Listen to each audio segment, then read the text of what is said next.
ഇതിൽ കേസിന് പോയതിനു ശേഷം നിഷാദ് കോയ അദ്ദേഹത്തെ ഒരുപാട് തവണ ബന്ധപ്പെട്ട് പറഞ്ഞു, ദയവ് ഇത് കേസിന് പോകരുത്, കാരണം നിങ്ങൾ കേസിന് പോയി കഴിഞ്ഞാൽ ഈ സിനിമയുടെ പ്രൊഡ്യൂസേഴ്സ് ഈ സ്ക്രിപ്റ്റ് ഉണ്ടായിരുന്ന സലാമുമായിട്ട് ഒരു എഗ്രിമെന്റ് നിങ്ങളുടെ പ്രൊഡ്യൂസറിനുണ്ടായിരുന്നു.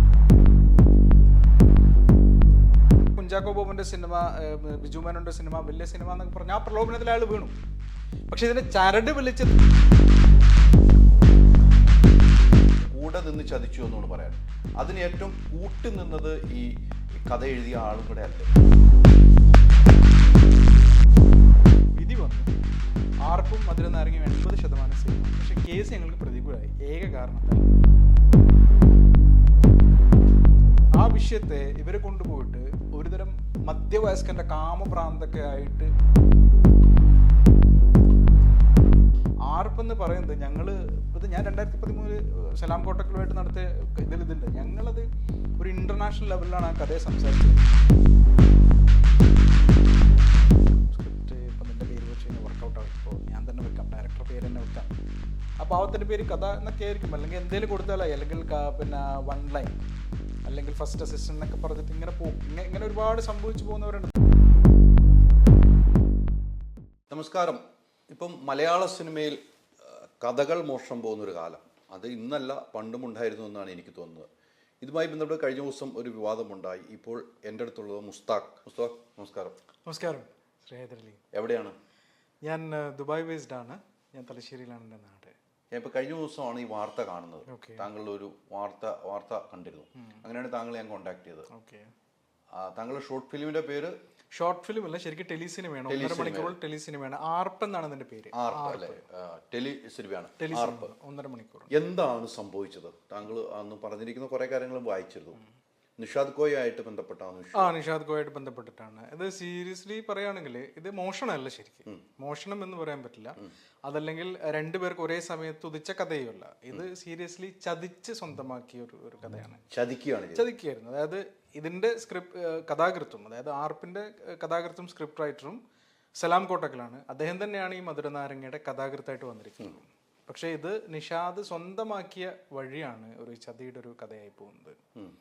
ഇത് ഞങ്ങൾ 2008 പിന്നെ സൈനുദ്ദീൻ അൾട്ടിമ പ്രൊഡ്യൂസ് ചെയ്തിട്ട് ഞങ്ങൾ ദുബായിൽ ചെയ്തൊരു പിന്നെ ടെലിസിനിമയായിരുന്നു. 1.5 മണിക്കൂർ.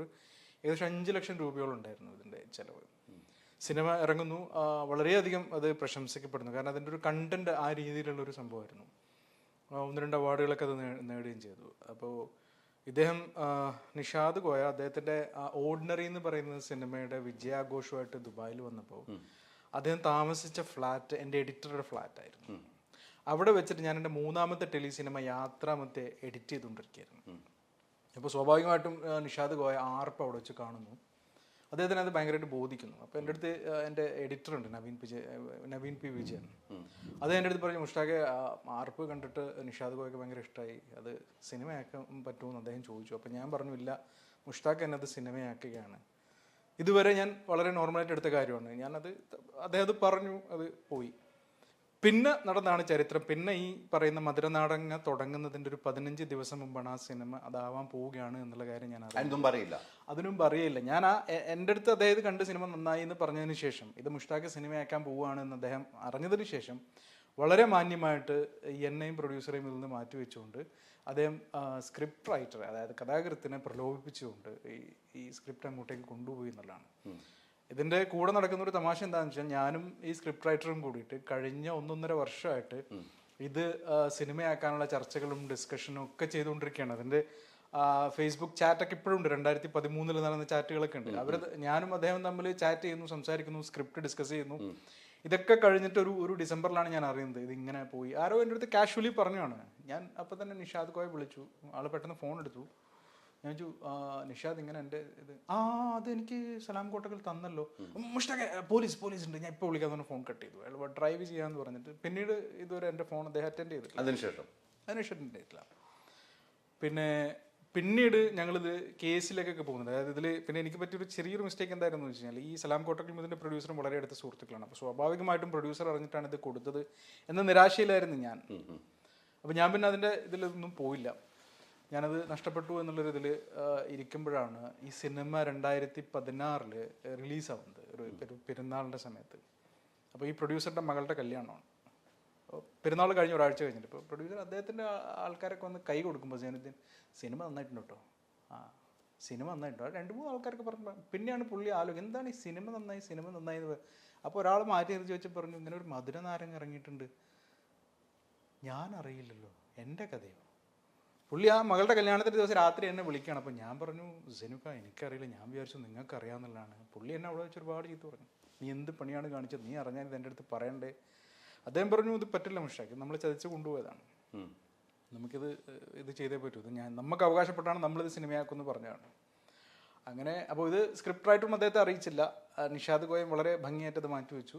അങ്ങനെ ഇതിൽ കേസിന് പോയതിനു ശേഷം നിഷാദ് കോയ അദ്ദേഹത്തെ ഒരുപാട് തവണ ബന്ധപ്പെട്ട് പറഞ്ഞു ദയവേത് കേസിന് പോകരുത്, കാരണം നിങ്ങൾ കേസിന് പോയി കഴിഞ്ഞാൽ ഈ സിനിമയുടെ പ്രൊഡ്യൂസേഴ്സ് എൻ്റെ അടുത്ത് ഒരുപാട് തവണ ചോദിച്ചാണ് അതിൻ്റെ പ്രൊഡ്യൂസറുടെ അടുത്ത് നിന്ന് കൺസെൻറ്റ് എടുത്തിട്ടുണ്ടോ, ഞാൻ ഉണ്ടെന്ന് പറഞ്ഞാണ്, കേസ് പോയി സിനിമ നിന്ന് പോയി കഴിഞ്ഞാൽ എൻ്റെ ഭാവി ഇതായി പോകുന്നൊക്കെ പറഞ്ഞിട്ട്. അപ്പോൾ അദ്ദേഹം പറഞ്ഞു എനിക്കൊന്നും അറിയില്ല, എന്നെ പറ്റിച്ചതാണ്, ഞാനിതിന് കേസിന് പോകുമെന്ന് പറഞ്ഞു. കേസിന് പോയി, കോടതി എല്ലാ പേപ്പേഴ്സും ചോദിച്ചു, ഒറിജിനൽ സ്ക്രിപ്റ്റ് കൊടുത്തു, ആ സമയത്ത് പത്രങ്ങളിൽ വന്നിട്ട് കട്ടിങ്സ് കൊടുത്തു, പിന്നെ പോസ്റ്റേഴ്സ് കൊടുത്തു, CD കൊടുത്തു. അങ്ങനെ കേസ് സ്വീകരിച്ച ശേഷം കോടതി പറഞ്ഞു അമിക്കസ് ക്യൂരിക്ക് സിനിമ കാണാൻ വേണ്ടിയിട്ട് പൈസ കെട്ടി വെക്കാൻ പറഞ്ഞു. പൈസ കെട്ടി വെച്ചു. ഓണാവധിക്ക് ശേഷം വിധി പറയാമെന്ന് പറഞ്ഞു. അമിക്കസ് ക്യൂരി സിനിമ കണ്ടു, വിധി വന്നു. ആർപ്പും മധുര നാരങ്ങയും 80% സെയിമാണ്. പക്ഷേ കേസ് ഞങ്ങൾക്ക് പ്രതികൂലമായി. ഏക കാരണത്താൽ ആർപ്പ് ഞങ്ങൾ സെൻസർ ചെയ്തിട്ടുണ്ടായിരുന്നില്ല. അപ്പം ഞങ്ങളതാണ് സിനിമ എന്ന് കോടതിക്ക് പറയാൻ പറ്റില്ല. നാളെ ആര് വന്നിട്ട് അവകാശം ഉന്നയിച്ചു കഴിഞ്ഞാലും കോടതിക്ക് അത് അംഗീകരിക്കേണ്ടി വരും. മീൻസ് ആരാണോ സെൻസർ ചെയ്യുന്നത് അവരതാണല്ലോ സിനിമ. അപ്പം നമ്മൾ സെൻസർ ചെയ്യാത്തത് കൊണ്ട് മാത്രം ആർപ്പ് ഞങ്ങളതാണെന്ന് ബോധിപ്പിക്കാൻ പറ്റില്ല. പക്ഷേ അത് രണ്ടും ഒന്നാണെന്ന് കോടതിയോട് പറഞ്ഞു. ഇതാണ് ഇതിൻ്റെ ചരിത്രം. അപ്പോൾ അന്ന് ഫഹദിനെയും ബിജു മേനോനൊക്കെ വെച്ച് ചെയ്യാൻ അതിനുവേണ്ടി ഒരുപാട് ജോലി ചെയ്ത് പോയെടുത്താണ് അദ്ദേഹം ഈ ബാക്ക് ഡോർ വഴി ഈ സാധനത്തിന് ഞാൻ കൊണ്ടുപോകുന്നത്. അത് പിന്നെ എന്താ പറയുക, എനിക്ക് കിട്ടിയൊരു അടി ചെറുതായിരുന്നില്ല എന്ന്. ഇതിലേറ്റവും വലിയ തമാശ എന്താണെന്ന് വെച്ചാൽ ഇതിൻ്റെ ഷൂട്ട് നടക്കുന്നത് ഞാൻ ഷാർജയിൽ താമസിക്കുമ്പോൾ എൻ്റെ വീട്ടിൽ നിന്നൊരു 5 മിനിറ്റ് എനിക്ക് നടക്കാവുന്ന ദൂരത്തിൽ ഷാർജ ഇസ്ലാമിക് മ്യൂസിയത്തിലുള്ള വില്ലയിൽ വെച്ചിട്ടാണ് ഈ ഷൂട്ട് നടക്കുന്നത്. ഞാൻ മധുരനാരങ്ങ ഷൂട്ട്. അപ്പോൾ എനിക്ക് തോന്നിയ സന്തോഷം എന്തായിരുന്നു വെച്ചാൽ ഈ മധുരനാരങ്ങയുടെ ഇതിലെ നായകൻ, അതായത് ആർപ്പിലെ നായകൻ താമസിക്കുന്ന വില്ലയൊക്കെ എൻ്റെ മനസ്സിലൊരു ചിന്തയില്ല, അങ്ങനെ കണ്ടെത്തിയൊരു വില്ലയായിരുന്നു. ആ വില്ലയെ റീക്രിയേറ്റ് ചെയ്യാൻ വേണ്ടിയിട്ടാണ് ഇവരങ്ങനെ ഒരു സ്ഥലമൊക്കെ കണ്ടെത്തിയിട്ട് റെൻ്റൊക്കെ എടുത്തിട്ട് അവർ ചെയ്യുന്നത്. അപ്പോൾ അത് കണ്ടപ്പോൾ എനിക്കൊരു സന്തോഷം നിന്ന് പോകും. എൻ്റെ മനസ്സിൽ തോന്നിയൊരു ആശയം ഉണ്ടാക്കാൻ വേണ്ടിയിട്ട് ഇവർ ഇത്രയും വലിയ വാടകയൊക്കെ കൊടുത്തിട്ട് ഇത് ചെയ്തല്ലോ, എന്തായാലും എൻ്റെ ചിന്ത റോങ്ങിലല്ല എന്നുള്ളതൊക്കെ ഉണ്ടായി. പക്ഷെ സംഭവിച്ചു വന്നത് സിനിമ കണ്ടപ്പോൾ ഭയങ്കര സങ്കടം തോന്നി. കാരണം ഭയങ്കര ഗഹനമായൊരു വിഷയമായിരുന്നു അത്. അത് ആർപ്പ് താങ്കൾ കണ്ടിട്ടുണ്ടോ, അല്ലെങ്കിൽ താങ്കൾ കാണാൻ ശ്രമിക്കുക. അതായത് വലിയൊരു വിഷയമായിരുന്നത്.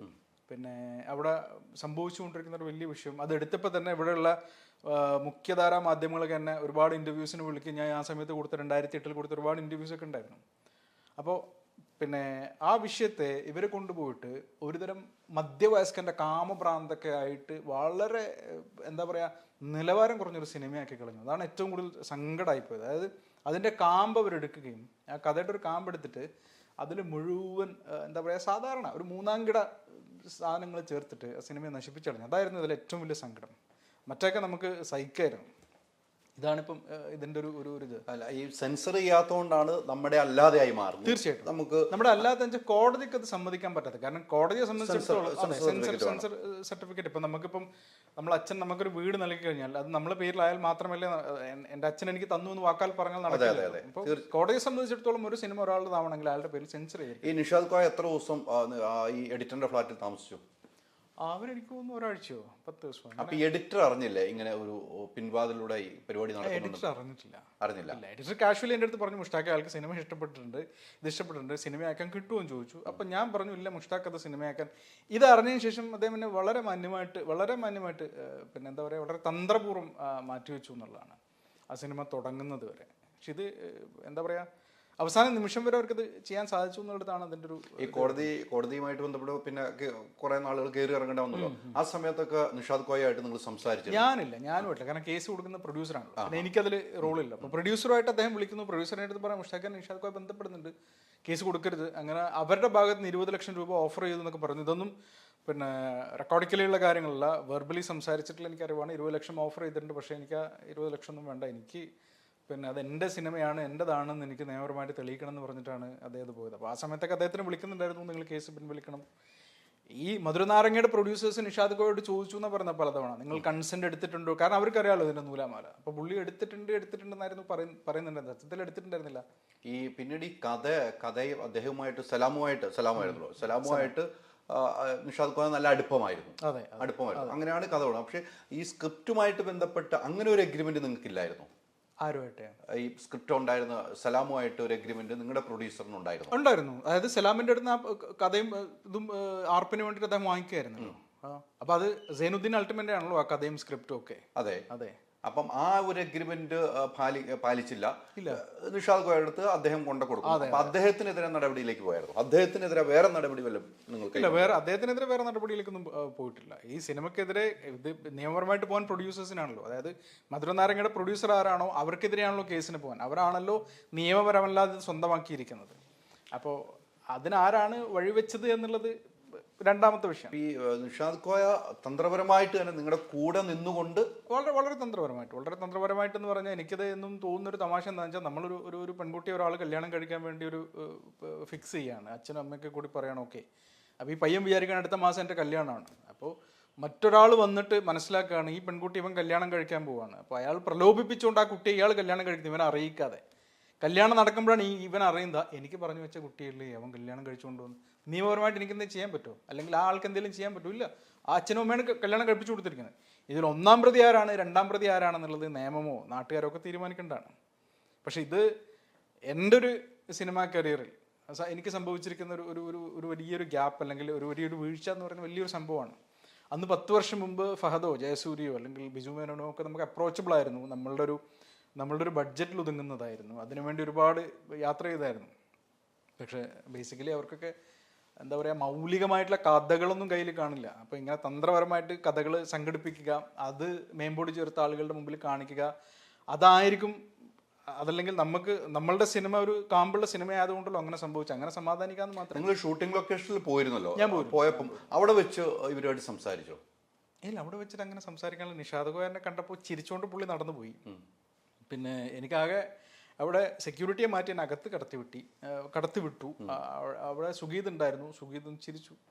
അത്രമാത്രമേ സംഭവിച്ചിട്ടുണ്ടായിരുന്നു. അപ്പോൾ എൻ്റെ മനസ്സ് അവിടെ മറ്റൊരു ലോകത്തായിരുന്നു. കാരണം ഞാൻ ചെയ്യാൻ പോകുന്നൊരു സിനിമ ഞാൻ പൂർണ്ണമായിട്ടും നിസ്സഹായനായിട്ട് ഇന്ന് എന്താ പറയുക, ഇന്നിപ്പോൾ എനിക്ക് ഇങ്ങനെ ഒരു അവസരം സംസാരിക്കാൻ സാധിക്കുന്നു. അതായത് എന്താ പറയുക, കാലത്തിൻ്റെ പിന്നെ കാവ്യനീതി എന്നൊക്കെ പറയുന്ന പോലെ ഇങ്ങനൊരു അവസരം എനിക്ക് ലഭിച്ചിരിക്കണം. അന്ന് ഞാൻ ഒറ്റപ്പെട്ട ഒരുത്തനായിട്ട് അവിടെ നിൽക്കുകയാണ്. അന്ന് ആ ഷൂട്ടിംഗ് എൻജോയ് ചെയ്യാനോ അല്ലെങ്കിൽ അവരോട് സംസാരിക്കാനോ ഒന്നും ഇതിലായിരുന്നു. പക്ഷെ എന്നെ അവർ വെൽക്കം ചെയ്തു. എനിക്ക് സെറ്റിലേക്ക് എനിക്ക് കൊണ്ടുപോയി, ഞാനവിടെ നിന്നു. ഞാൻ ഈ വിഷയങ്ങളൊക്കെ ഇങ്ങനെ കാണുന്നുണ്ടായിരുന്നു.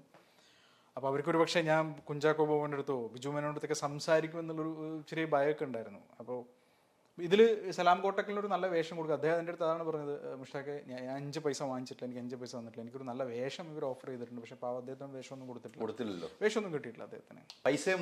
പൈസ കിട്ടിയിട്ടില്ല എന്നാണ് അദ്ദേഹം പറഞ്ഞത്. പൈസ എനിക്ക് തന്നിട്ടില്ല, ഞാൻ 5 പൈസ ഇതിൽ വാങ്ങിച്ചിട്ടില്ല, പക്ഷേ വേഷം തരാമെന്നാണ് എനിക്ക് തന്നത്. പക്ഷേ വേഷമൊന്നും അദ്ദേഹത്തിന് ഉണ്ടായിരുന്നില്ല. ഇപ്പം പുതിയൊരു വിഷയം ഉയർന്നു വന്നപ്പോഴാണല്ലോ നമുക്ക് ഇരിക്കേണ്ടതായി. അങ്ങനെയാണല്ലോ താങ്കളെ ഞാൻ പരിചയപ്പെട്ടു. തീർച്ചയായിട്ടും എനിക്ക് മനസ്സിലായത് അങ്ങനെയാണ്. പുതിയ വിഷയം, ഒരു അദ്ദേഹത്തിന്റെ സിനിമ കഥ മോഷ്ടിച്ചു എന്നാണ് പറയുന്നത്. അത് ആ വഴിക്ക് പോകുന്നു. അത് ഫെഫ്കയിലൊക്കെ പരാതിയുണ്ട്, അത് വേറെ രീതിക്ക് പോകുന്നു. ഇവിടെയൊക്കെ പ്രസക്തമായ ചോദ്യം, നമ്മുടെ കൂടെ നിന്നിട്ട് ചതിക്കുന്ന ഒരാളെയാണ് ഇപ്പം ഇതിൽ നിന്നും താങ്കളുടെ സംസാരത്തിൽ നിന്ന് എനിക്ക് മനസ്സിലായി. കൂടെ നിന്ന് ചതിച്ചു എന്നാണ് പറയാൻ. അതിന് ഏറ്റവും കൂട്ടുനിന്നത് ഈ കഥ എഴുതിയ ആളും കൂടെ അല്ലേ? തീർച്ചയായിട്ടും അതാണ് ഞാൻ നേരത്തെ ആ ഉദാഹരണം പറഞ്ഞത്. അതായത് അച്ഛൻ മകളെ കല്യാണം കഴിപ്പിച്ചു കൊടുത്തു, മറ്റൊരാൾക്ക് വാക്ക് കൊടുത്തു, ഇയാളുടെ പ്രലോഭനത്തിൽ വീണിട്ട് ഇയാൾ കല്യാണം കഴിപ്പിച്ചു കൊടുത്തു എന്ന് പറയുന്നല്ലോ, പണമോ പദവിയോ കണ്ടപ്പോൾ. അപ്പോൾ നിഷാദ് കോയ കുഞ്ചാക്കോ ബോബന്റെ സിനിമ, ബിജു മേനോന്റെ സിനിമ, വലിയ സിനിമ എന്നൊക്കെ പറഞ്ഞാൽ ആ പ്രലോഭനത്തിൽ അയാൾ വീണു.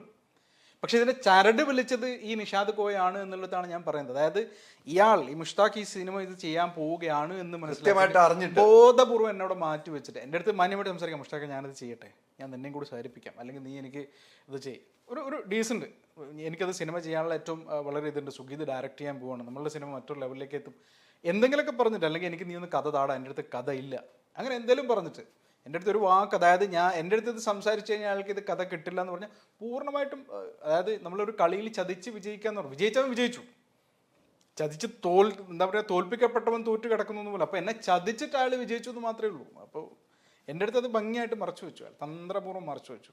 ഇപ്പം ഈ വിഷയം ഉണ്ടായപ്പം എന്ത് തോന്നി? ഉണ്ടായപ്പോൾ എനിക്ക് ഒരുപാട് മെസ്സേജുകൾ വന്നു. അതിൽ എല്ലാവരും റിപ്പീറ്റായിട്ട് വളരെ ഭംഗിയായിട്ട് എഴുതിയ കർമ്മ എന്നാണ്. കർമ്മ എന്നുള്ളൊരു വാക്ക്, അതായത് സ്വന്തം ചെയ്യുന്ന കാര്യങ്ങൾ തിരിച്ച് നിങ്ങൾക്ക് ലഭിക്കുന്നുള്ളത്. പിന്നെ ഒരു കോണ്ടാക്റ്റും ഇല്ലാത്ത ആൾക്കാർ ഒരേ തരം മെസ്സേജുകൾ എനിക്ക് അയക്കുന്നു. മുഷ്താഖ് ഇത് കണ്ടു, ഇത് കർമ്മയാണ്, അയാൾ ചെയ്തത് അന്ന് നീ അനുഭവിച്ച സാധനം ഇന്ന് അയാൾ അവിടെ ഇരുന്നിട്ട് കരയുന്നു. ഇന്ന് ഇതിൽ ഞാൻ നേരത്തെ സൂചിപ്പിച്ച അതേ വാക്ക് കാലത്തിൻ്റെ കാവ്യനിധി. എനിക്കിങ്ങനെ പറയാൻ അന്ന് ഞാനൊന്നും ആയിരുന്നില്ല, ഇന്നും എന്തെങ്കിലും ആണെന്നല്ല പറയുന്നത്. പക്ഷേ ഇന്ന് എനിക്ക് ഇങ്ങനെ ഒരു സംസാരിക്കാനുള്ളൊരു വേദി വന്നു എന്നുള്ളതാണ്. അപ്പോൾ ഞാനൊരു ഫേസ്ബുക്ക് പോസ്റ്റിൽ എഴുതിയിരുന്നു പടച്ചോനോടൊപ്പം എന്നുള്ളത്. അപ്പോൾ പടച്ചോൻ ഇത്രയും പെട്ടെന്ന് എനിക്ക് ഇങ്ങനെ ഇതൊരു അവസരം കാണിച്ചു തരുന്ന എനിക്ക് തോന്നിയിരുന്നില്ല, ഇങ്ങനെ തുറന്ന് പറയാൻ വേണ്ടിയിട്ട്. ഇതൊരു പക്ഷേ അദ്ദേഹത്തിനെ സപ്പോർട്ട് ചെയ്തുകൊണ്ടായിരുന്നു ആൾക്കാർ സംസാരിക്കേണ്ടിയിരുന്നത്. പക്ഷേ എനിക്ക് മറ്റു സിനിമയായിട്ട് യാതൊരു കണക്ഷനും ഇല്ല, എനിക്ക് നിഷാദ് കോയായിട്ടില്ല. പക്ഷേ എനിക്ക് എൻ്റെ വിഷയം സംസാരിക്കാൻ ഒരു അവസരം വന്നെത്തി എന്നുള്ള ഒരു സന്തോഷം എനിക്കുണ്ട്. അയാളുടെ കഥ നഷ്ടപ്പെട്ടുപോയല്ലോ അല്ലെങ്കിൽ അങ്ങനെ സംഭവിച്ചോളൂ എനിക്ക് സന്തോഷമല്ല, ആൾക്ക് അതിൽ ചെയ്തതിൽ സന്തോഷമൊന്നുമില്ല. പക്ഷേ എനിക്ക് ആളുകളുടെ മുമ്പിൽ ഇത് പറയാൻ ഒരു പക്ഷേ ഈ സിനിമയെക്കുറിച്ച് ഈ ഗോസിപ്പുകൾ പറയാൻ ആൾക്കാർക്ക് ഭയങ്കര ഇഷ്ടം. അപ്പോൾ ചായ കുടിക്കുമ്പോൾ എൻ്റെ സിനിമയാണ് മധുരനാരങ്ങയായിട്ട് പോയത് എന്നൊക്കെ ഇങ്ങനെ ആൾക്കാർ പറയുന്നുണ്ടാവും. അപ്പോൾ അങ്ങനെ പറഞ്ഞിട്ട് തള്ളി ഒരുപാട് ഞാൻ ഇങ്ങനെ വെറുതെ തള്ളിക്കൊണ്ടിരിക്കുന്ന ആൾക്കാർ വിചാരിക്കുന്നുണ്ട്. പക്ഷേ അല്ല, ഇത് സത്യസന്ധമായിട്ട് നടന്നതാണ്. ഇന്നലെ ഈ വിഷയം അറിഞ്ഞപ്പോൾ എൻ്റെ കൂടെ ഒരുപാട് വർഷമായിട്ടുള്ള ആളൊക്കെ എന്നെ വിളിച്ച് ചോദിച്ചിരുന്നു, എൻ്റെ കൂടെ കഴിഞ്ഞ സിനിമയിൽ പ്രവർത്തിച്ച ആളൊക്കെ ചോദിച്ചിരുന്നു, മുഷ്താഖ് ഇത് ഇത്രയും വലിയ വിഷയമായിരുന്നല്ലേ, ഞാൻ നീ പറഞ്ഞപ്പോൾ അത്ര വലിയ കാര്യമായിട്ടൊന്നും എടുത്തിട്ടുണ്ടായിരുന്നില്ല എന്ന് പറഞ്ഞപ്പോൾ ഇതൊരു പബ്ലിക് അറ്റൻഷൻ കിട്ടിയപ്പോഴാണ് ഇതൊരു വലിയ സബ്ജക്റ്റ് തന്നെ ആയിരുന്നു, ഇത് ചെറിയ സബ്ജക്റ്റ് അല്ല എന്ന് മനസ്സിലായത്. ഈ സിനിമ അത് കഴിഞ്ഞിട്ട് സിനിമ എങ്ങനെയാണ് സിനിമയായിട്ട് ബന്ധപ്പെട്ട്? ഞാനിപ്പോൾ 2 സിനിമ ചെയ്തു. ദേരാ ഡയറീസ് എന്ന് പറഞ്ഞിട്ടൊരു സിനിമ ചെയ്തു 2020. അത് പൂർണ്ണമായിട്ടും ദുബായിലുള്ള ആർട്ടിസ്റ്റുകൾ തന്നെയായിരുന്നു, അവിടെയുള്ള ക്രൂ മെമ്പേഴ്സ് ആയിരുന്നു. പോസ്റ്റ് പ്രൊഡക്ഷനൊക്കെ നാട്ടിലായിരുന്നു. അത് റിലീസ് ചെയ്തു നീ സ്ട്രീമിൽ 2021. ഇപ്പോൾ രണ്ടാമതൊരു സിനിമ ഞാൻ ചെയ്തു അഭിരാമി എന്ന് പറഞ്ഞിട്ട്, ഗായത്രി സുരേഷ് ഹരികൃഷ്ണനൊക്കെ ഉള്ളത്. അത് ജൂൺ 7-ാം തീയതി റിലീസ് പ്ലാൻ ചെയ്തിരിക്കുകയാണ്. അതിൻ്റെ റിലീസുമായിട്ട് ബന്ധപ്പെട്ടിട്ടാണ് ഞാനിപ്പോൾ നാട്ടിലുള്ളത്. എനിക്ക് തോന്നുന്നു അതിന്റെ ഇന്റർവ്യൂസിന്റെ കാര്യത്തിനൊക്കെ എന്നെ വിളിച്ചിട്ടുണ്ടെന്ന് തോന്നുന്നു. 10-ാം തീയതി 11-ാം തീയതി വിളിച്ചിട്ടുണ്ടെന്ന് തോന്നുന്നു. മഞ്ജു ആണെന്ന് തോന്നുന്നു. അല്ല എനിക്ക് ഇപ്പോഴത് എനിക്ക് മഞ്ജു മെസ്സേജ് ഇട്ടുണ്ട്. പക്ഷേ ഈ സിനിമയിൽ നിന്നും ഇപ്പം ഈ പറഞ്ഞതുപോലെ ഈ മോഷണങ്ങൾ പല കാലത്തും ഉണ്ടായിട്ടുണ്ടെന്ന് തോന്നുന്നു. നമ്മളിപ്പം ചായ കുടിക്കാതിരിക്കുന്ന സ്ഥലത്ത് നമ്മൾ കഥ പറയാൻ ഇപ്പം ഭയപ്പെടുന്ന അവസ്ഥ അല്ലേ, നമ്മളെ കൂടെ കൊണ്ടു നടക്കാൻ ഭയപ്പെടുന്ന ഒരവസ്ഥ, പിന്നീട് അത് പാഠം പിടിച്ചു അല്ലേ? തീർച്ചയായിട്ടും. അതായത് പിന്നെ ഞാൻ ഇത് സംഭവിക്കുന്നതിന് മുമ്പ് ഞാൻ എൻ്റെ സുഹൃത്തുക്കളോടൊക്കെ പറയുന്ന ഒരു കാര്യമുണ്ട്. അതായത് നമ്മൾ ഈ ബസ്സിലൊന്നും പോകുമ്പം തമ്മിൽ കഥകൾ പറയരുത്. കാരണം കഥ എന്ന് പറയുന്നത് നമുക്കൊരു ആശയം തോന്നാം, പക്ഷെ ആശയത്തെ സിനിമയാക്കുക എന്ന് പറഞ്ഞാൽ എളുപ്പമുള്ളതല്ല. നമ്മളീ പറയുന്ന ആശയത്തെ ഒരു സ്പാർക്കുള്ള ഒരാൾക്ക്, ഒരു കഴിവുള്ള ഒരാൾക്ക് കിട്ടിക്കഴിഞ്ഞാൽ അതിൽ ആൾക്ക് ഭയങ്കര സിനിമയാക്കി മാറ്റാൻ പറ്റും, ഭയങ്കര കഥയാക്കി മാറ്റാൻ പറ്റും. ഇപ്പോൾ നമുക്ക് തന്നെ മനസ്സിൽ തോന്നുന്ന ഒരുപാട് ആശയങ്ങൾ, പക്ഷെ അത് നമുക്ക് സിനിമയാക്കി മാറ്റാൻ പറ്റില്ല. ഇപ്പോൾ നമ്മൾ തന്നെ ദുബായിലൊരു തമാശ പറയുന്ന ഒരു കാര്യമുണ്ട്. അതായത് ദുബായ് ബിഗ് ടിക്കറ്റ് ഉണ്ട്, ഡ്യൂട്ടി ഫ്രീ ടിക്കറ്റ്. സത്യത്തിൽ സംഭവിച്ചതാണ്. ഒരാൾ നാട്ടിലേക്ക് പോകുന്നു, അയാളുടെ മകളുടെ കല്യാണത്തിന് അയാൾക്ക് പൈസ ഇല്ല, അയാൾ ഡ്യൂട്ടി ഫ്രീ ടിക്കറ്റ് എടുത്തു, അയാൾക്ക് അടിച്ചു. ആളുടെ ആദ്യത്തെ മകളുടെ കല്യാണമൊക്കെ നടത്തി ആ പൈസയൊക്കെ അടിച്ചു പൊളിച്ചൊക്കെ തിരിച്ചു വന്നു. രണ്ടാമത്തെ മകളുടെ കല്യാണത്തിന് മുമ്പ് പൈസ ഇല്ല, ഡ്യൂട്ടി ഫ്രീ എടുത്തു, അയാൾക്ക് അടിച്ചു. സത്യസന്ധമായ കാര്യമാണ്. ഇത് നമുക്ക് സിനിമയാക്കാൻ പറ്റില്ല. സിനിമയാക്കണമെങ്കിൽ നമുക്ക് വിശ്വസനീയമായ രീതിയിൽ അതിനെ കൊണ്ടുപോകാൻ സാധിക്കണം. ഇതാണ് ഒരു കഥയുടെ ഒരു ആശയത്തിൻ്റെ വിഷയം. അപ്പോൾ നമ്മൾ കാഷ്വലി സംസാരിക്കുന്ന വിഷയത്തിൽ പുറകിലിരിക്കുന്നവന് ഐഡിയ ഉള്ളവനാണെങ്കിൽ അവന് ആശയം കിട്ടിയ സിനിമയാക്കാൻ പറ്റും. അപ്പോൾ നമ്മളിത് സൂക്ഷിക്കാമെന്ന് മാത്രമേ ഉള്ളൂ. അതാണ് എനിക്ക് ഈ ആർപ്പും മധുരനാരങ്ങയും നമ്മൾ സംസാരിക്കുന്നത്. കാരണം ആർപ്പെന്ന് പറയുന്നത് ഞാൻ 2013 സലാം കോട്ടക്കലുമായിട്ട് നടത്തിയ ഇതുണ്ട്. ഞങ്ങളത് ഒരു ഇൻ്റർനാഷണൽ ലെവലിലാണ് ആ കഥയെ സംസാരിച്ചിരുന്നത്. അതായത് അവിടെ ഒറ്റപ്പെട്ടു പോയ ഒരു പെൺകുട്ടിയിലാണ്, അതായത് ശ്രീലങ്കൻ യുവതിയും മലയാളി യുവാവും ഒന്നിച്ച് താമസിക്കുകയും അവർക്കൊരു കുട്ടി ജനിക്കുകയും ഈ പയ്യൻ ഇങ്ങനൊരു ഭാര്യ ഉണ്ടെന്ന് വീട്ടുകാർ അറിയാതിരിക്കുക, അവന് സ്ട്രോക്കായിട്ട് അവനെ നാട്ടിലേക്ക് കൊണ്ടുവരികയാണ്. ഈ പെൺകുട്ടി, ശ്രീലങ്കൻ പെൺകുട്ടിയെ പിന്നെ എന്താ പറയുക, അറബി വീട്ടിൽ നിന്ന് ഓടിയത് കാരണം പോലീസ് പിടിച്ച് അവളും പോകുന്നു. ഈ കുട്ടി മാത്രം, ആ കുഞ്ഞ് മാത്രം, 2 വയസ്സുള്ള കുട്ടി മാത്രം ഒറ്റപ്പെടുകയാണ്. അവിടെ ഈ പറയുന്ന ഉണ്ണിയുടെ സുഹൃത്ത് ജാഫർ ആ കുട്ടിയെ കണ്ടെത്തിക്ക് ഒരു അറബിക്ക് കൊടുക്കുന്നിടത്താണ് ഇത് അവസാനിക്കുന്നത്. ഒരു അറബിക്ക് പിന്നെ വളർത്താൻ കൊടുക്കുകയാണ്. ഇത് കഴിഞ്ഞൊരു 20-21 വർഷത്തിന് ശേഷമാണ് നമ്മൾ ചെയ്യാൻ പോകുന്ന സിനിമ ആരംഭിക്കുന്നത്. ആ കുട്ടി അവിടെ വർക്ക് ചെയ്യുന്നു. ഈ അറബ് അയാൾക്ക് കുട്ടിയില്ല. ആ അറബ് പിന്നെ ഇവൾക്കൊരു 18 വയസ്സായപ്പോൾ പറയാണ്, മോളെ നിനക്ക് സ്വന്തമായിട്ടൊരു അച്ഛനും അമ്മയുണ്ട്. അപ്പോൾ അവളാകെ ചൂടായിട്ട് പറയണം, ഇല്ല ബാബ, എനിക്ക് ബാബ മാത്രമേ ഉള്ളൂ, വേറെ ആരുമില്ല. അപ്പോൾ അയാൾ പറയും, നീ എൻ്റെ മകൾ തന്നെയാണ്, ഞാൻ ഒന്നും പറയുന്നില്ല, പക്ഷേ എനിക്ക് എൻ്റെ അച്ഛനും അമ്മയൊന്നും വേണ്ടെന്ന് അവൾ പറയും. അപ്പോൾ അയാൾ പറയും, നിനക്ക് അവർ വേണ്ടായിരിക്കാം, പക്ഷെ ഒരു പക്ഷേ അവർക്ക് നിന്നെ വേണമെങ്കിലോ. ഇത് പറഞ്ഞിട്ട് 2 വർഷം കഴിഞ്ഞിട്ട് ഈ അറബ് മരിച്ചു പോവാണ്. മരിച്ചു പോയി കഴിഞ്ഞതിന് ശേഷം ഇവൾക്ക് അസ്തിത്വ ബോധം ഉണ്ടാണ്, ഞാൻ എവിടെയാണ് എന്താണെന്നൊക്കെ. അപ്പോൾ അന്ന് ഇവളെ ഈ വീട്ടിൽ കൊണ്ടാക്കിയ ആളുടെ ഫോട്ടോ ഇയാൾ കൊടുക്കുന്നുണ്ട്. അതിൻ്റെ പുറകിൽ അഡ്രസ്സും ഉണ്ട്, ജാഫർ കോഴിക്കോട് എന്നൊക്കെ പറഞ്ഞിട്ട്. അപ്പോൾ ഇയാൾ മരിച്ചതിന് ശേഷം അവൾ ചിന്തിച്ചിട്ട് പിന്നെ അവളുടെ മുമ്പ് അവളെവിടെയോ അവളുടെ പിന്നെ കബേർഡിലെവിടെ എറിഞ്ഞ് ആ ഫോട്ടോ എടുത്ത് നോക്കിയിട്ട് ഇയാളെ കാണാൻ വേണ്ടി കേരളത്തിലേക്ക് വരുന്നിടത്താണ് സിനിമ ആരംഭിക്കുന്നത്. ഈ ജാഫറിനെ കാണാൻ വേണ്ടി വരുന്നു. അപ്പോൾ ജാഫറും ഒക്കെ ആകെ ടെൻഷനില്ല. കാരണം ഗൾഫ് ജീവിതമൊക്കെ അവസാനിപ്പിച്ചു, ഭാര്യയും മക്കളൊക്കെ ആയിട്ട് സുഖമായിട്ട് ജീവിക്കുന്നു. അവിടത്തേക്കാണ് പെട്ടെന്നൊരു അറബി പെൺകുട്ടി വരുന്നത്. ആരാന്ന് ഇയാൾക്ക് അറിയില്ല. പിന്നെ സംസാരിച്ചു വരുമ്പോഴാണ് ഞാൻ അന്ന് അവിടെ കൊണ്ടാക്കിയ കുട്ടിയാണ്. അപ്പോൾ ഈ കുട്ടി ചോദിക്കുകയാണ് എൻ്റെ അച്ഛനമ്മയോട്. അപ്പോൾ ഇതിൽ മുഴുവൻ കൺഫ്യൂഷനാണ്. ഈ ഉണ്ണി എന്ന് പറയുന്ന ക്യാരക്ടർ വിചാരിക്കുന്നത് മകളും ഭാര്യയും സുഖമായിട്ട് ജീവിക്കുന്നു. ഈ ഭാര്യ വിചാരിക്കുന്നത് മകൾ വിചാരിക്കുന്നത് അച്ഛനും അമ്മ എന്നെ പറ്റിച്ച് പോയി. സത്യാവസ്ഥ ഈ പിന്നെ ഭാര്യയ്ക്ക് മാത്രമേ അറിയുള്ളൂ. അവൾ മാത്രം ശ്രീലങ്കയിൽ ഒരു ട്രെയിലറിങ് യൂണിറ്റിൽ സൂപ്പർവൈസറായിട്ട് ജീവിക്കുകയാണ്. അങ്ങനെ ഇവൾ നാട്ടിലേക്ക് വന്നിട്ട് ഇവർ തമ്മിലൊരു കൂടിച്ചേരലാണ് സിനിമ. അവസാനം അമ്മയെ കാണാൻ വേണ്ടി ശ്രീലങ്കയിലേക്ക് പോകുന്നതും ഈ അറബിയുടെ ഒരു കരുതലും ഇതൊക്കെയായിരുന്നു. ഒരു ഇന്റർനാഷണൽ ലെവലിലേക്ക് ഞങ്ങൾ പ്ലാൻ ചെയ്ത സാധനത്തിനാണ് ഇവർ വെറും ഒരു എന്താ പറയുക ഒരു മൂന്നാംകിട ഒരു വൃദ്ധൻ്റെ കാമഭ്രാന്തൊക്കെ അതിൽ സലീം നമ്മളെ ബിജു മേനോനൊക്കെ ചെയ്ത കഥാപാത്രം കണ്ടില്ലേ? ഏത് പെൺകുട്ടിയെ കണ്ടാലും കാമഭ്രാന്ത് ഉണ്ടാവുന്ന ഒരു കഥാപാത്രമായിട്ട്. അതുപോലെ അതിൽ മറ്റൊരു വളരെ ഇമ്പോർട്ടൻ്റ് ആയിട്ടൊരു സീൻ ഉണ്ടായിരുന്നു. ഈ പറയുന്ന ശ്രീലങ്കൻ യുവതി പിന്നെ ഇവൻ്റെ വീട്ടിൽ ഒരു ദിവസം താമസിക്കേണ്ടി വരികയാണ്. ഒരു ദിവസമല്ല, കുറച്ച് ദിവസം താമസിക്കേണ്ടി വരികയാണ്. എന്നിട്ട് അവർ തമ്മിൽ അറിയാതെ ശാരീരിക ബന്ധം സംഭവിച്ച ദിവസം പിറ്റേ ദിവസം ഇവൾ അവിടെ നിന്ന് പോവുകയാണ്. ഒരുപാട് നാളുകൾക്ക് ശേഷം ഇവൾ തിരിച്ചു വരുന്നത്. തിരിച്ചു വന്നിട്ട് പിന്നെ ഇവൻ്റെ അടുത്ത് പറയുന്നുണ്ട് ഞാനിങ്ങനെ ഗർഭിണിയാണെന്ന് പറയുമ്പോൾ അവൻ അവളെ തല്ലിയിട്ട് പറയുന്നുണ്ട് നീ അവിടെ എവിടെയൊക്കെ പോയി കിടന്നിട്ട് അവസാനം നിൻ്റെ കുട്ടിയുടെ ഇത് എൻ്റെ തലയിൽ കെട്ടി വെക്കരുതെന്ന് പറയുമ്പോൾ അവൾ പറയുന്നുണ്ട് നീ എന്നെ കൊന്നോളൂ, എന്ത് വേണം ചെയ്തോളൂ, പക്ഷേ കുട്ടിയുടെ അച്ഛൻ വേറെ ആരാണെന്ന് പറയരുത്. ഇവൾ ആ പറയുന്ന നിമിഷം അവൻ അവൻ്റെ വീട്ടിൻ്റെ ഡോർ തുറന്നു വെച്ചിട്ട് അവൻ പോവാണ്. അത്രയും വലിയ സീൻ, അതായത് ഭയങ്കര സീരിയസ് ആയിട്ടുള്ള ഒരു സീനിനെ ഇവർ കാണിച്ചിരിക്കുന്നത്. കുഞ്ചാക്കോ ബോബൻ്റെ അടുത്ത് അവൾ ഇരുന്നിട്ട് അവൾ എന്തോ പറയുമ്പോൾ കുഞ്ചാക്കോ ബോബൻ പറയും നിൻ്റെ ആ ക്യാരക്ടർ പറയും നിൻ്റെ ഇത് ഞാനല്ല. അപ്പോൾ ഇവളുടെ അടിയാണ് അവൻ്റെ മുഖത്ത്.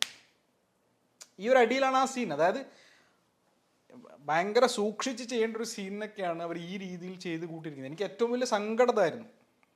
നമ്മളെ കയ്യിലുള്ളൊരു കഥ കൊണ്ടുപോയി എന്നല്ല, അതിനെ നശിപ്പിച്ചു എന്നുള്ളതിലായിരുന്നു എനിക്ക് ഏറ്റവും വലിയ സങ്കടം. അപ്പൊ ഈ വിഷയം അറിഞ്ഞപ്പം ഒത്തിരി ആളുകൾ മാധ്യമങ്ങളൊക്കെ വിളിച്ചിട്ടുണ്ടാവും. ഒരുപാട് ആളുകൾ വിളിച്ചിട്ടുണ്ടായിരുന്നു. ഞാൻ പറഞ്ഞില്ലേ കാലത്തിന്റെ കാവ്യം ഇന്ന് തന്നെ വിളിച്ചുകൊണ്ടിരിക്കുകയാണ് ആളുകൾക്ക് ഇന്റർവ്യൂ ചെയ്യണം, സംസാരിക്കണം എന്നൊക്കെ പറഞ്ഞു. എനിക്കത് ഭയങ്കര സന്തോഷം തോന്നുന്നു ആ ഒരു വിഷയത്തിൽ. കാരണം അന്ന് എന്നെ കേൾക്കാൻ ആരും ഉണ്ടായിരുന്നില്ല. അന്ന് ഞാൻ നിസ്സഹായനായിരുന്നു. ഇവർ വലിയൊരു ഇതിൽ ഇവർ നിൽക്കുകയായിരുന്നു. അപ്പം അന്ന് എന്നെ ചതിക്കപ്പെട്ടവനെ പിന്നെ കേൾക്കാൻ ആരും ഉണ്ടായിരുന്നില്ല. അപ്പം ഇന്നങ്ങനെ കേൾക്കാൻ ഒരു അവസരം കിട്ടി എന്നുള്ളതിലുള്ളൊരു സന്തോഷം മാത്രമുണ്ട്. തീർച്ചയായും നിഷാദ് കോയൊക്കെ സംഭവിച്ചെങ്കിൽ ആ വിഷയത്തിനോടൊന്നും എനിക്ക് യാതൊരു ഇതുമില്ല, സന്തോഷവും അല്ലെങ്കിൽ ഐക്യപ്പെടലോ ഒന്നുമില്ല. എന്തായാലും നിഷാദ് കോയക്കുണ്ടായിരുന്ന ഒരു ഇമേജ് ഉണ്ടായിരുന്നു. അതിപ്പം താങ്കളുടെ കാര്യങ്ങൾ വന്ന് പറഞ്ഞപ്പോൾ അത് പ്രേക്ഷകർക്ക് മനസ്സിലാക്കാൻ പറ്റിയെന്നാണ് എനിക്ക് തോന്നുന്നത്. തീർച്ചയായിട്ടും ഞാൻ എൻ്റെ വിഷയം പറയുന്നു, അദ്ദേഹം പറഞ്ഞ പോലെ ഞാൻ എൻ്റെ വിഷയം പറയുന്നുള്ളൂ. അതിലിപ്പോൾ നിഷാദ് കോയെ എന്തെങ്കിലും പറയണമെന്നല്ല, ഞാൻ എൻ്റെ വിഷയം, ആ സംഭവിച്ച വിഷയം അത് ഞങ്ങൾ കോടതിയിൽ ഫൈറ്റ് ചെയ്തതാണ്. ഞങ്ങൾ നിഷാദ് കോയോടും അവിടുത്തെ പ്രൊഡ്യൂസറോടും ഡയറക്റ്റ് സംസാരിച്ചാണ്. ഇപ്പോൾ വന്നിട്ട് അവരിപ്പോഴറിയുന്ന വിഷയങ്ങളൊന്നുമല്ല ഇത്, നേരത്തെ അറിയാം. ഞങ്ങൾ 10 വർഷമായിട്ട് അന്ന് സംസാരിച്ചതും കേസിന് പോയതൊക്കെ തന്നെയാണ്. പക്ഷെ ഇന്ന് അതൊന്നും അല്ലാത്ത രീതിയിൽ സംസാരം വരുമ്പം ഇതല്ല എന്ന് പറയാൻ അവർക്ക് കഴിയില്ല. കോടതി വരെ കയറി തീർച്ചയായിട്ടും അതാണ് ഏറ്റവും വലിയ തെളിവ് നമ്മുടെ അടുത്ത് അല്ലേ. കോടതി വരെ കയറി ഇറങ്ങിയപ്പോൾ അതല്ല എന്ന് അവർക്ക് ഒരിക്കലും സ്ഥാപിക്കാൻ പറ്റില്ല. ഒരിക്കലുമല്ല. പോരായിട്ട് ഇത് ചാനലിൽ വന്നപ്പോൾ മുഖ്യധാര ചാനലിലേക്ക് ഇത് വന്നപ്പം അവർ അവസാനം എഴുതി കാണിച്ചു ഇത് ആർപ്പ് എന്ന് പറയുന്ന ഒരു ഇതിനു മുമ്പ് ഇങ്ങനെ ഇറങ്ങിയിരുന്നു, അതിൻ്റെ പിന്നെ ഇതാണ് ഞങ്ങൾ സ്വീകരിച്ചിരിക്കുന്നത് എന്നൊക്കെ അവർ എഴുതി കാണിച്ചു. അവസാനം പിന്നീട് എന്താ ഉണ്ടായെന്ന് എനിക്കറിയില്ല, എഴുതി കാണിച്ചു. എന്തായാലും താങ്കളുടെ പോരാട്ടം അത് ഫലം കണ്ടു. പക്ഷെ എന്താണ് സെൻസർ ഇല്ലാത്തതുകൊണ്ട് അതിനപ്പുറത്തേക്ക് താങ്കൾക്ക് സങ്കടം. നമ്മൾ വിചാരിച്ച അപ്പുറത്തേക്ക് നല്ലൊരു കഥയായിരുന്നു, പക്ഷെ അത് നശിപ്പിച്ചു കളഞ്ഞതിന്റെ ഒരു ദുഃഖം താങ്കൾ പച്ച മലയാളത്തിൽ പറഞ്ഞാൽ നശിപ്പിച്ചു കളഞ്ഞു. അതെന്റെ സുഹൃത്തിൻ്റെ അടുത്ത് പറഞ്ഞൊരു വാക്കുണ്ട്, എനിക്ക് ഇവിടെ മീഡിയയിൽ ഇത് പറയാൻ പറ്റില്ല, അത് അങ്ങനെ ചെയ്തു കളഞ്ഞു, അത് കൊണ്ടുപോയി നശിപ്പിച്ചു കളഞ്ഞു. നമുക്ക് പിന്നീട് ഉപയോഗിക്കാൻ പറ്റാത്ത രീതിയിൽ അതിനെ ആക്കിക്കളഞ്ഞു. ഈ കാണുന്ന ആളുകളൊന്നും അല്ല ആരും അല്ലേ, അതല്ല എന്റെ സത്യാവസ്ഥ. തീർച്ചയായിട്ടും കാണുന്നവരല്ല നമ്മൾ, കാണുന്നവരല്ല ഇത്, അങ്ങനെ ഒരു ചൊല്ലുണ്ട്. നമ്മള് കാണുമ്പോൾ നല്ല ചിരിക്കും, നല്ല സുന്ദരനായിരിക്കും, പക്ഷെ ഉള്ളിലിരിപ്പ് വേറെയാണ് എന്ന് കാണുന്ന നിലയിലേക്ക്. അല്ല എനിക്കിപ്പോ ഇത് ഇങ്ങനെ എന്താ പറയാ, ഒന്ന് ഈ ആർപ്പ് എന്ന് പറയുന്ന ഒരു ടെലിസിനിമ വളരെ വിജയം വരിച്ചതുകൊണ്ട് അതിനെക്കുറിച്ച് ഒരു തവണ പറയുമ്പോൾ തന്നെ എല്ലാവർക്കും അറിയാൻ പറ്റും. പിന്നെ മധുര നാരങ്ങയും അതുപോലെ തന്നെ വലിയൊരു ഇതിൽ വന്നതുകൊണ്ടും പിന്നെ നമ്മളന്നങ്ങനെ കേസൊക്കെ നടത്തിയത് കൊണ്ടും ഇന്നിങ്ങനെ ഒരു ചർച്ച വന്നതുകൊണ്ടൊക്കെ എൻ്റെ വിഷയം പുറത്തേക്ക് വന്നു. എനിക്കിതിപ്പോൾ സംസാരിക്കാൻ സാധിച്ചു. ഞാൻ ഒരിക്കലും ചിന്തിക്കാതെ 10 വർഷം കഴിഞ്ഞിട്ട് എനിക്കിങ്ങനെ ഒരു വേദി കിട്ടുകയാണെങ്കിൽ സംസാരിക്കാൻ വേണ്ടി. പക്ഷെ ഇങ്ങനെ സംസാരിക്കാൻ പറ്റാത്ത ഒരുപാട് പേരുണ്ടാവും.